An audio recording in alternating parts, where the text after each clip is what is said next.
महर्षि कर्दम ने जब अपनी तपस्या से निवृत्त हुए तो देखा क्या दशा हो गई तुम्हारी। तब निवेदन किया है प्रभु, आप जो है आपके तप बल के प्रभाव से ही मैंने आपसे विवाह किया है। कृपया करके आप जो है अपने पिता के वचन को पूर्ण करें। आप जैसे श्रेष्ठतम ऋषि के द्वारा मेरे गर्भ से जो संतान उत्पन्न होगी उसको धारण करके मैं अपने आप को भी धन्य मानूंगी। महर्षि कर्दम ने उस बात को स्वीकार किया और देखा पूरा शरीर कृशकाय हो गया तो अपनी तपस्या के बल पर एक विमान तैयार किया और उस विमान में सारी सुविधाएं, महाराज बड़ा अद्भुत वो विमान, सरोवर उसमें, दिव्य सुगंध बयार उसमें बह रही है और अद्भुत वहां का वातावरण। उस विमान का नाम था कामद विमान।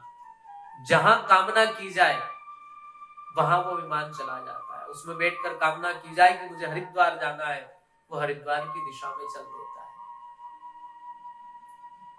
ये ऐसा अद्भुत विमान बनाया, इसमें कोई ईंधन नहीं लगता, बस मन में कामना मात्र करना है। आज के लोग क्या बना पाएंगे? ऐसा संभव ही नहीं है। तो मात्र कामना से चलने वाला कामद विमान बनाया। कृशकाय पूरा शरीर ऐसा हो गया था, बिल्कुल दुबला पतला, मैला कुचैला। उस सरोवर में जाकर के जैसे ही स्नान किया, देवहूति ने फिर से नवयौवन संपन्न हो गए और कालांतर में महर्षि कर्दम के यहां 9 कन्याओं का जन्म हुआ। महर्षि कर्दम ने विवाह के पहले ही एक शर्त रखी थी कि जैसे ही संतान हो जाएंगी मैं संन्यास ग्रहण करने के लिए चला जाऊंगा, मैं पुनः संन्यास ले लूंगा। संतति तो हो गई, जाने लगे। माता देवहूति ने हाथ जोड़ करके कहा, बोले भगवान ये तो सब कन्याएं हैं, आज नहीं तो कल इन सब का विवाह हो जाएगा, ये अपने अपने घर चली जाएगी। मेरा अवलंब कौन होगा, मेरा सहारा कौन होगा, मेरा जीवन किसके सहारे व्यतीत होगा यदि आप चले गए तो? तभी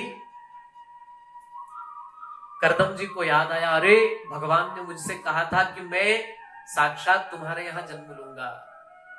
भगवान का वचन याद आ गया। कहा, अरे देवी, मुझे भगवान ने कहा था कि वो साक्षात मेरे यहां अवतार लेंगे, मेरे घर पे उनका जन्म होगा। तुम्हारे गर्भ से स्मृति हो गई, रुक गए। कालांतर में एक बालक का जन्म हुआ, जो बालक कोई साधारण नहीं, साक्षात भगवान कपिल थे। बोले कपिल भगवान की जय। कपिल भगवान का जब जन्म हुआ, साक्षात ब्रह्मा जी आए। ब्रह्मा जी ने आकर भगवान कपिल को आशीर्वाद प्रदान किया। मरीचि इत्यादि ऋषि आए,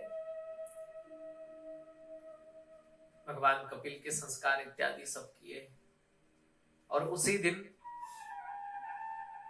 महात्मा कर्दम जो है, जो वचन उन्होंने दिया था कि मैं चला जाऊंगा संतान उत्पत्ति के बाद, महात्मा कर्दम वहां से चले गए। महात्मा कर्दम के जाने के बाद एक दिन स्नान आदि से निवृत्त होकर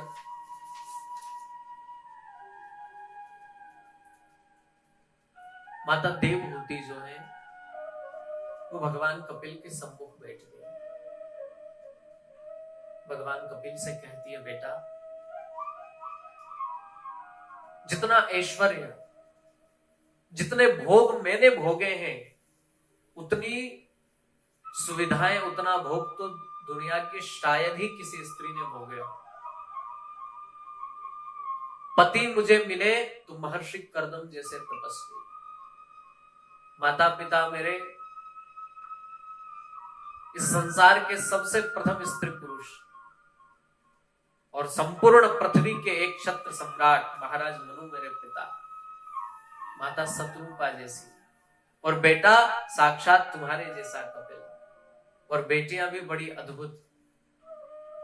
अनुसुईया आदि जो 9 बेटियां हैं, अनुसुईया जो परम सती है, जिसका नाम सतियों की गिनती में सबसे पहले लिया जाता है, ऐसी अद्भुत बेटियां, सब प्रकार का सुख मैंने भोगा है। अपने पिता के यहां जब रही तो जो राज्य में जितना सर्वोत्तम जो राज्य का सुख होता है, वो सुख, वो ऐश्वर्य, वो भोग मैंने भोगे।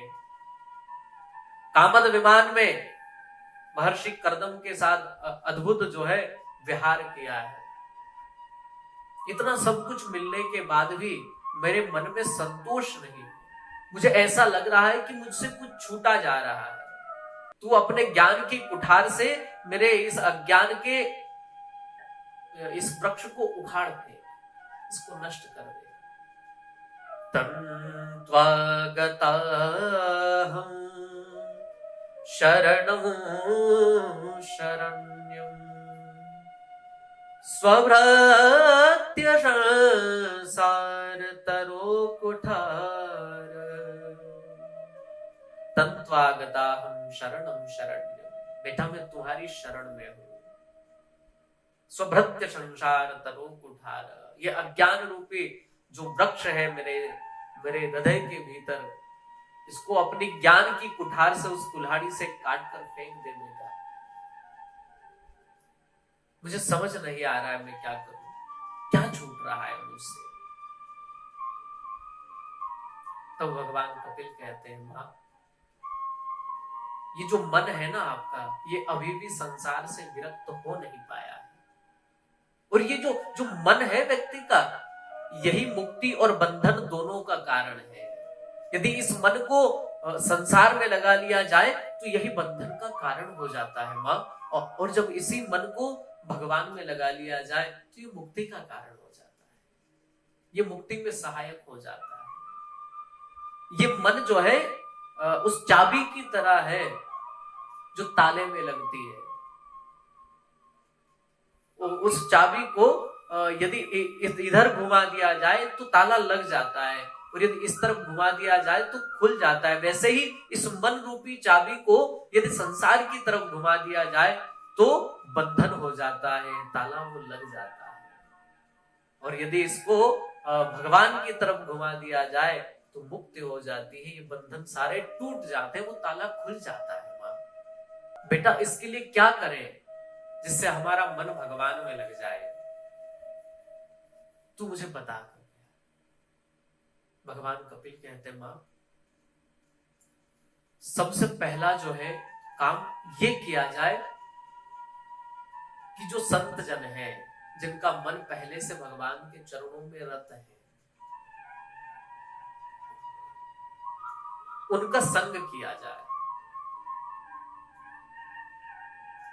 उनके संग से आसानी से भगवत चरणों तक पहुंचा जा सकता है।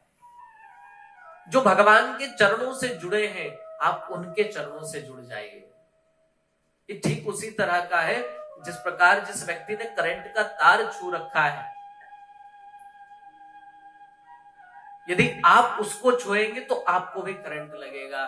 ठीक उसी प्रकार जिसने उस परम पिता परमात्मा की ऊर्जा को प्राप्त कर लिया है, उस ऊर्जा का स्पर्श जिसने अहरनिश कर रखा है, जिसने उन चरणों से प्राप्त हो रही वो ऊर्जा का जो रसास्वादन कर रहे हैं, उनके चरणों को पकड़ लीजिए।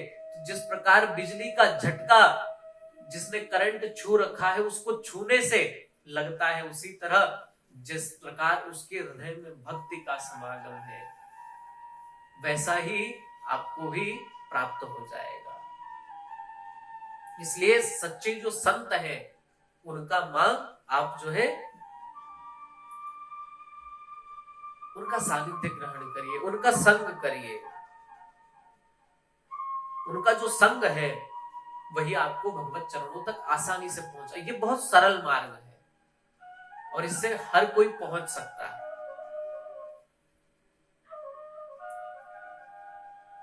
माता देवहूति कहती है, बेटा ये पता कैसे किया जाए कि संत जो है वो सच्चा है, कौन सत्य है कौन असत्य है, इसका बोध हो कैसे। तब भगवान कपिल कहते हैं, मैं कुछ लक्षण आपको बताता।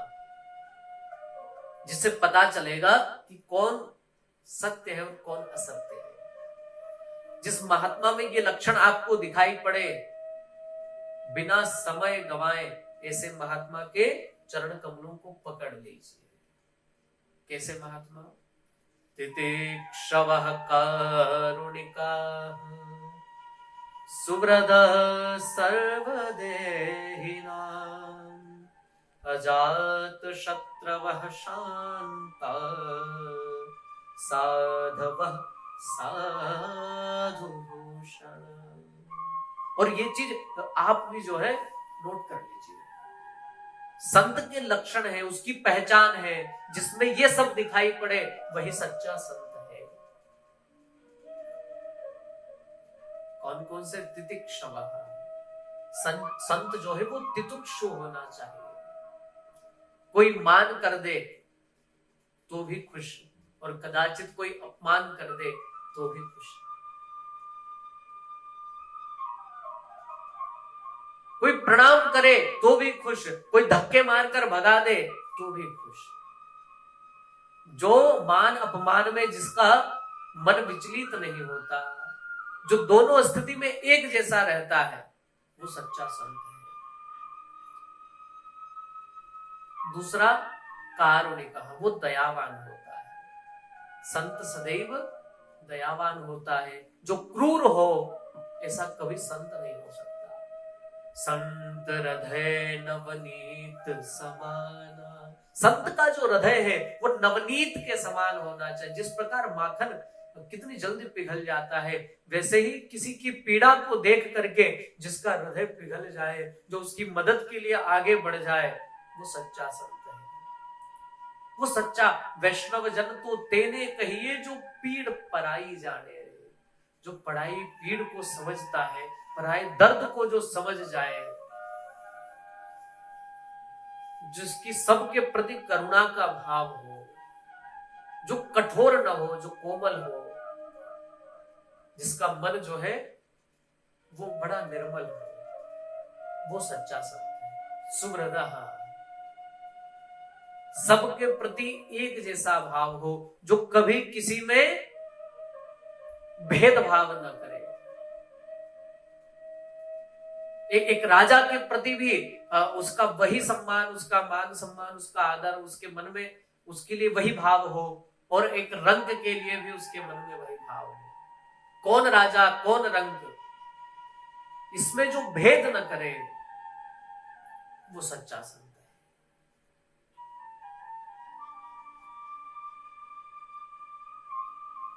जिस प्रकार हम लोग क्या करते हैं ना, हमको अपना बच्चा तो बड़ा अच्छा लगता है, पड़ोसी का आ गया तो हमने एक चांटा उसमें मार दिया। इस तरह का भाव न हो। आजकल जो संत महात्मा है, आप देखेंगे आज की स्थिति में बड़े बड़े जो लोग हैं, जो बड़े यशस्वी लोग हैं, जिनकी बड़ी कीर्ति है, जिनका नाम है, उनसे तो मिलने के लिए उनके पास बहुत समय, पर यदि कोई गरीब आदमी तो उसके लिए उनके पास समय नहीं। तो ये सच्चा महात्मा नहीं हो सकता। जो सबको समभाव से देखे, वही सच्चा महात्मा है। सुहृदः सर्वदेहिनाम्। और अजात शत्रवः, जो अजात शत्रु है, जिसका कोई शत्रु नहीं है संसार में, अर्थात जो कोई ऐसा कृत्य करता ही नहीं जिससे उसके शत्रुओं का निर्माण हो। भाई शत्रु कैसे बनते हैं? जब आप किसी का हृदय दुखाते हैं, जब किसी के साथ भेदभाव करते हैं, आपका किसी ने मान अपमान कर दिया, अपमान कर दिया तो आपने उसको शत्रु मान लिया। अब जिसको न मान अपमान से कोई फर्क ही नहीं पड़ता है, जो सब पर दया का भाव रखता है, जो भेदभाव की दृष्टि से रहित होकर सबको देखता है, भला उसका कोई शत्रु हो कैसे सकता है? अजात शत्रु। और शांता, जो शांत रहता है, जो बहुत ज्यादा बोलता रहता है, जो खुद तो अशांत है और दूसरों को भी अशांत कर देता हो, उनको भी चैन से न रहने देता हो, जो बहुत ज्यादा वाचाल हो, वो भी संत नहीं हो सकता। जो शांताकारम भगवान है, उसकी जो आराधना करता है, वो भला अशांत कैसे हो सकता है? उसको तो शांति ही प्रिय होती है। इसलिए आप प्रायः देखते हैं ऋषि मुनि महात्मा जो होते हैं, संत इत्यादि वो सब अपना अपना जो डेरा है, उनका जो आश्रम है, वो शहरों से बाहर शांत एकांत स्थानों पर होता है। बाजारों से उनको कोई लेना देना नहीं। कोई नर्मदा के तट पर आप निकल जाइए, मां नर्मदा के पावन तट पर एक से एक आश्रम जंगलों में शांतिपूर्वक वो लोग रहते हैं। मां गंगा के पावन तट पर उत्तराखंड में चले जाइए आप, अद्भुत आश्रम। तो ये संत लोग इसीलिए संसार से दूर रहते हैं, क्योंकि ये शांत में रहते हैं। और जो बड़े बड़े आश्रम बना करके अब शहरों के मध्य में और इस तरह के अपना जो विस्तार किए हुए हैं सारी चीजों का, फिर मध्य में आना भी आवश्यक है संत को, परंतु कितने समय के लिए लोगों के बीच उसको जाना होता है। क्योंकि वो जब तक मुमुक्षुओं को भगवत प्राप्ति की आशा मन में रखते हैं, उनको उपदेश नहीं करेगा, तब तक उसका एक संकल्प ये भी पूरा नहीं होगा कि वो भगवान के चरणों में लोगों को लगा रहा है। इसलिए उसे वहां भी जरूरी है। पर उसका खुद का जीवन यदि अशांत होगा तो वो अन्य लोगों को जो उपदेश करेगा वो फलेगा नहीं, उसका फर्क नहीं पड़ेगा। तो साधु कैसा हो? तितिक्षवः, पहला जो हर स्थिति में एक जैसा रहे, प्रसन्न रहे, सुख में भी ऐसा ही रहे, दुख में भी वैसा ही रहे। जिसके लिए दिन भी वैसा है, रात्रि भी वैसी है, उसके लिए राजा भी वैसा है, रंक भी वैसा है। तितिक्षवः, कारुणिक, जो सब पर दया का भाव रखे, सब जीवों पर दया का भाव, केवल मानव ही नहीं, संपूर्ण जीव, हाथी से लेकर के चींटी पर्यंत, सर्वदेही नाम, जितने भी देहधारी हैं। और अजात शत्रु, शांत, जो अजात शत्रु है, जिसका कोई शत्रु नहीं, और जो शांत है। साधवः साधुभूषण, ये सब साधुओं के आभूषण है। ये 6 आभूषण जिसने धारण कर रखे हैं, ये वो सच्चा साधु है। उसके बाद क्या करें? बोले ऐसे साधु से भगवान की कथा सुनोगे तो तुम्हारे चित्त में भगवान की झांकी बैठ जाएगी। सतां प्रसंगान् मम वीर्य संविदो भवन्ति रत्कर्ण्य रसायना कथा। सतां प्रसंगान्, उनसे सत्य प्रसंग भगवान के सुन सुन करके आपके कर्णों में वो रसायन ऐसा घुल जाएगा, ऐसा घुल जाएगा कि उस रसायन से आपकी भक्ति का जो पौधा है वो स्वतः बड़ा होने लगेगा। भगवान की भक्ति आपके हृदय में बढ़ने लगेगी। इसलिए रसिकों का संग करो, संतों का संग करो, और जो कथाएं वो सुनाए उसको श्रवण करो आनंद से। यही भगवत प्राप्ति का मार्ग है। और भी सांख्य शास्त्र का बड़ा सुंदर उपदेश किया है श्री कपिल देव जी ने, परंतु उसका श्रवण हम लोग अगले सत्र में करेंगे। तब तक आप सभी को सादर जय श्री कृष्ण।